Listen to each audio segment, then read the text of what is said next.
Hello friends, Aziz কিচেনে আপনাদের সবাইকে স্বাগত। দেখতেই পাচ্ছেন যে আমরা আজকে একটা নতুন রেসিপি নিয়ে আপনাদের কাছে হাজির হয়েছি।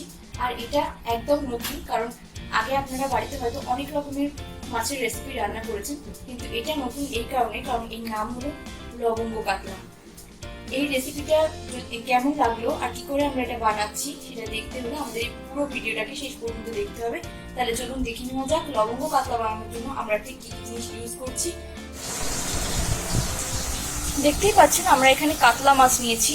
এবার এই কাতলা মাছটাকে নুন, হলুদ আর সর্ষের তেল দিয়ে আমরা ম্যারিনেট করে 15 মিনিট রেখে দেব।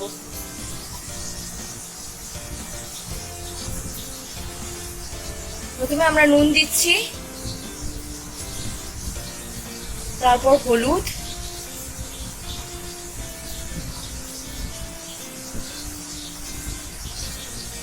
আর এবার সর্ষের তেল দিয়ে মাছটাকে ভালোভাবে ম্যারিনেট করছি।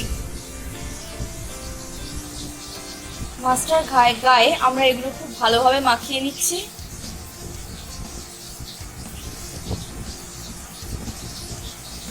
দেখতেই পাচ্ছেন আমরা প্রথমে নুন, হলুদ আর সর্ষের তেল দিয়ে মাছটাকে মাখলাম।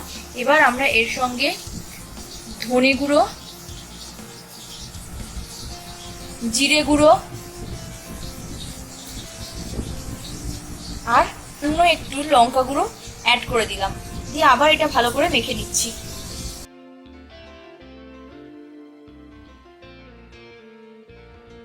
ম্যারিনেট করার জন্য এবার একদম আমাদের মাছ মাখানো হয়ে গেছে। এবার আমরা এটা 10 মিনিট মতো রেখে দেবো চাপা দিয়ে।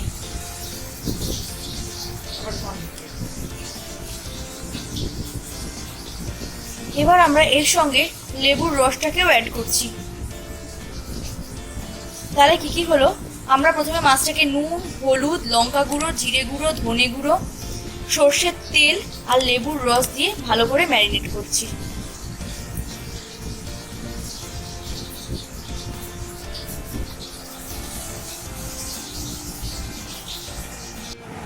তাহলে চলুন দেখে নেওয়া যাক যে লবঙ্গ কাতলার জন্য আমরা ঠিক কি কি জিনিস নিয়েছি। প্রথমে নিয়েছি টমেটো পিউরি, টমেটো সস, কাজু বাদাম আর মগজ বাটা, নুন, চিনি, সর্ষে গুঁড়ো, পোস্ত, টক দই ফেটানো আছে, 2টো কাঁচা লঙ্কা, একটা ক্যাপসিকাম কুচোনো, শুকনো লঙ্কা আর তেজপাতা। আর সঙ্গে লাগছে আমাদের একটু বেশি করেই আমরা নিয়েছি লবঙ্গ, আর লাগছে আমুল বাটার।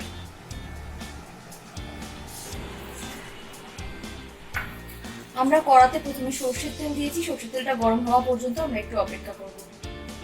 তেল আমাদের গরম হয়ে গেছে।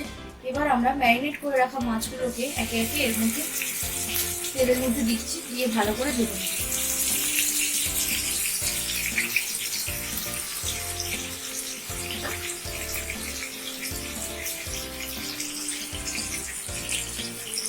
মাছটাকে আমরা খুব বেশি ফ্রাই করছি না, সামান্য একটু ফ্রাই করেই তুলে নেব।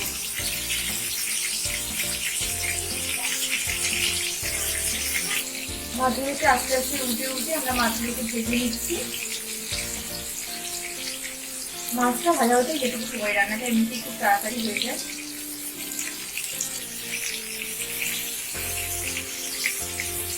মাছ আমাদের ভাজা হয়ে গেছে।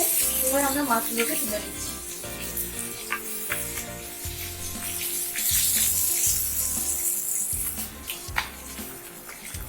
দেখতেই পাচ্ছেন আমরা মাছগুলোকে খুব ডিপ ফ্রাই করিনি। এবার আমরা বাকি মাছগুলো ঠিক একইভাবে ভেজে নিচ্ছি।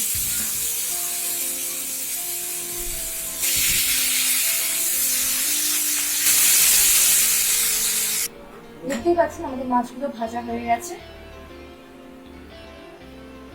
আমরা মাছ যে তেলটায় ভাজলাম ওই তেলটাতেই পুরো রান্নাটা করছি, তাহলে মাছের একটা আলাদা রকমের ফ্লেভার থাকে, তো সেইটাই গ্রেভিটার মধ্যেও আসবে। আমরা কড়াইতে তেজপাতা দিলাম, তারপর দিচ্ছি শুকনো লঙ্কা। এবার একে একে আমরা বাটা মশলাগুলো দিয়ে দিচ্ছি।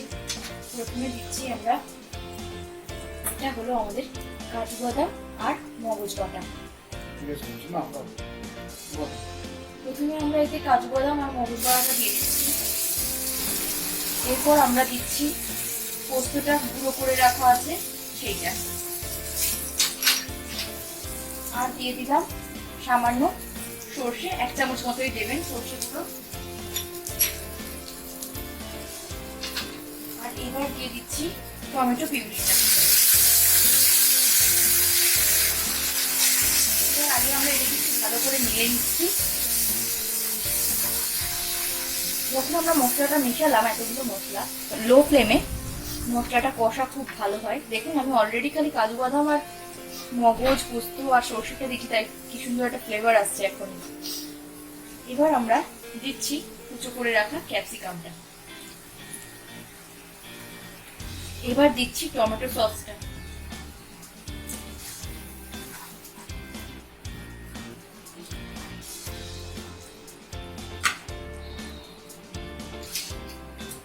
সামান্য একটু নুনটা অবশ্যই আপনারা স্বাদ অনুযায়ী দেবেন।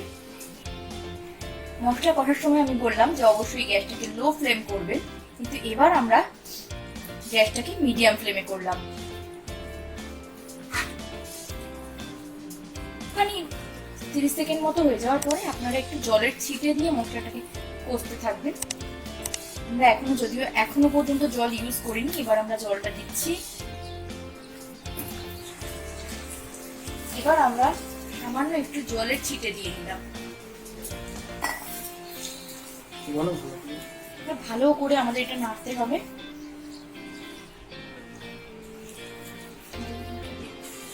আপনারা দেখতে পাচ্ছেন কালারটা কেমন এসছে। কালারটা যাতে আরো ভালো আসে সেই জন্য আমরা এই সামান্য পরিমাণ কাশ্মীরি মির্চ এর সঙ্গে অ্যাড করলাম।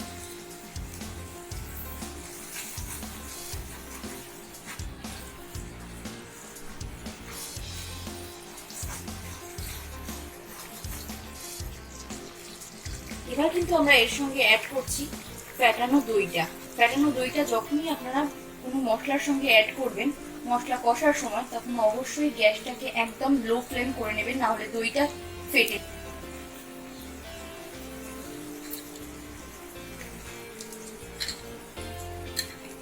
তিন চামচ মতো আমরা টক দই ইউজ করলাম।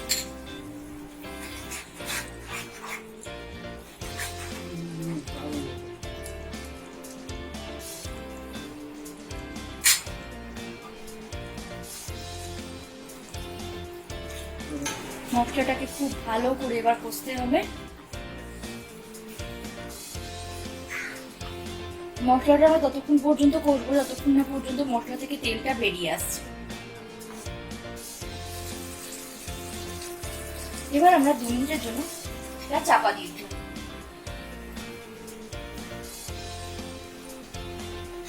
এবার আমরা ঢাকাটা খুলে নিচ্ছি। আমরা কড়াতে প্রথম সরষের তেলটা দেখি। আমরা কড়াতে প্রথমে সরষের তেল দিয়েছি। সরষের তেলটা গরম হওয়া পর্যন্ত আমরা একটু অপেক্ষা করব। তেল আমাদের গরম হয়ে গেছে। এবার আমরা ম্যারিনেট করে রাখা মাছগুলোকে একে একে এর মধ্যে তেলের মধ্যে দিচ্ছি, দিয়ে ভালো করে ভেজে নিচ্ছি।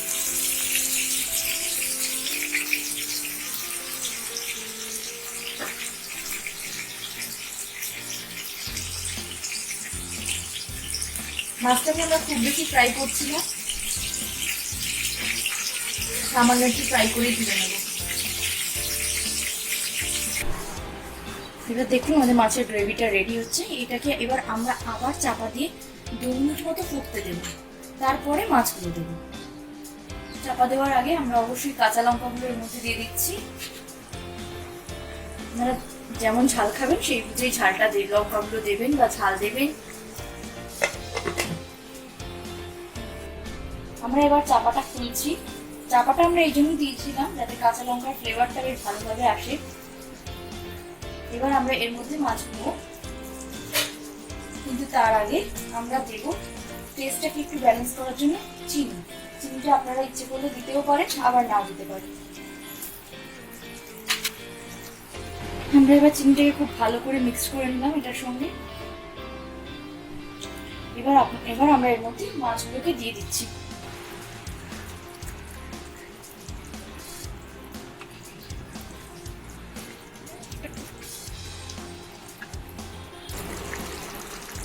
এবার আমরা এটাকে 1 মিনিট মতো আবার চাপবো।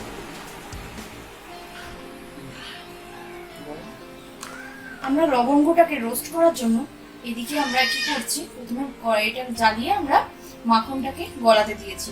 এখন একদম ভালোভাবে গলে যাবে, তখন আমরা এর মধ্যে লবঙ্গগুলো দিয়ে দেবো। এটা গলে গেছে, হঠাৎ তো বেশি করা যায় না, কারণ তাহলে পুড়ে যাবে, তাই লবঙ্গগুলো দিয়ে দিলাম। 30 সেকেন্ড মতো নেড়ে আমরা এটাকে নামিয়ে নিচ্ছি।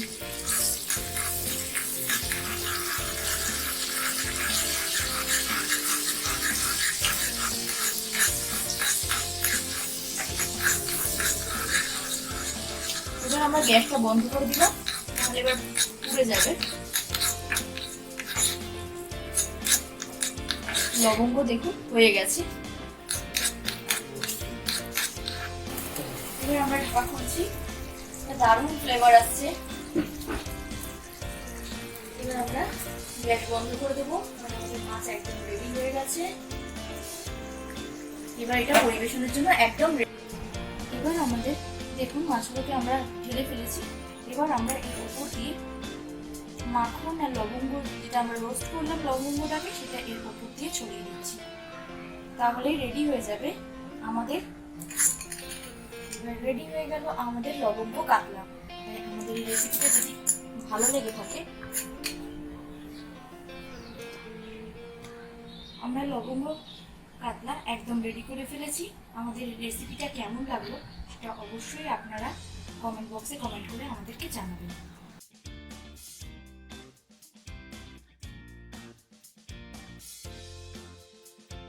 তাহলে বন্ধুরা দেখতেই পেলেন যে আমাদের লবঙ্গ কাতলা একদম রেডি হয়ে গেছে। এই নতুন ধরনের রেসিপিটা আপনাদের কেমন লাগলো সেটা অবশ্যই আমাদের কমেন্ট বক্সে কমেন্ট করে জানাতে ভুলবেন না। কারণ মাছের আমরা অনেক রকম রেসিপি সবাই জানি, কিন্তু এই রেসিপিটা একদম নতুন।